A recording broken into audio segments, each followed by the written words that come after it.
ಈ ಸಲ ನೀವಿದ್ದೀರಾ ಅಂತ ಕೇಳ್ತಾ ಇದ್ದವರು ಈಗ ನೆಕ್ಸ್ಟ್ ಏನು ಅಂತ ಕೇಳ್ತಾ ಇದ್ದೀರಾ. ಒಂದು ಕತೆ ಹೇಳ.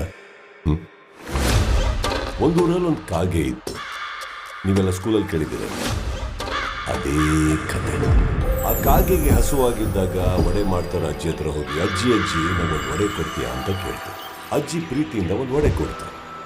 ಕಾಗೆ ಆ ಒಡೆನ ತಗೊಂಡು ಹಾರ್ಕೊಂಡು ಹೋಗಿ ಒಂದು ಮರದ ಮೇಲೆ ಕೂತು ಇನ್ನೇನ್ ತಿನ್ಬೇಕು. ಒಬ್ಬನ ಎಂಟ್ರಿ, ವಿಲನ್. ಕಾಗೆ ಬಾಯಲಿರೋ ಒಡೆನ ಕಿತ್ಕೊಳ್ಳಕ್ಕೆ ಸ್ಕೆಚ್ ಹಾಕಿದ ನರಿ, ಕಾಕ ನೀನ್ ಕೋಗಿಲೆ ತರ ಹಾಡು ಹಾಡ್ತೀಯ, ನನಗೋಸ್ಕರ ಒಂದು ಹಾಡು ಹಾಡು ಅಂತ ಹೇಳ್ತೀನಿ. ನಿಮ್ಗೆಲ್ಲ ಗೊತ್ತಿರೋ ಹಾಗೆ ಪಾಪ ಕಾಗೆ ನರಿ ಮಾತು ಕೇಳಕ್ಕೂ ಹಾಡಕ್ ಶುರು ಮಾಡಕ್ಕೂ ಒಡೆ ಕಾಗೆ ಬಾಯಿಂದ ಕೆಳಗ್ ಬೀಳಕ್ಕೂ ಒಡೆ ನರಿ ಬಾಯಿಗೆ ಸೇರ್ಬೇಕು ಅನ್ನೋವಾಗ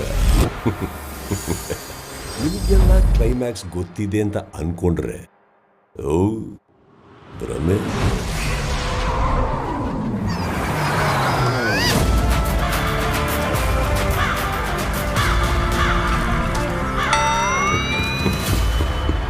ಈ ಸಲ ಬಿಗ್ ಬಾಸು ಹಾಗೇನೆ. ನಾವು 11 ಸೀಸನು ನೋಡಿದೀವಿ. ನಮಗೆ ಬಿಗ್ ಬಾಸ್ ಬಗ್ಗೆ ಎಲ್ಲಾ ಗೊತ್ತು ಅನ್ನೋರ್ಗೆ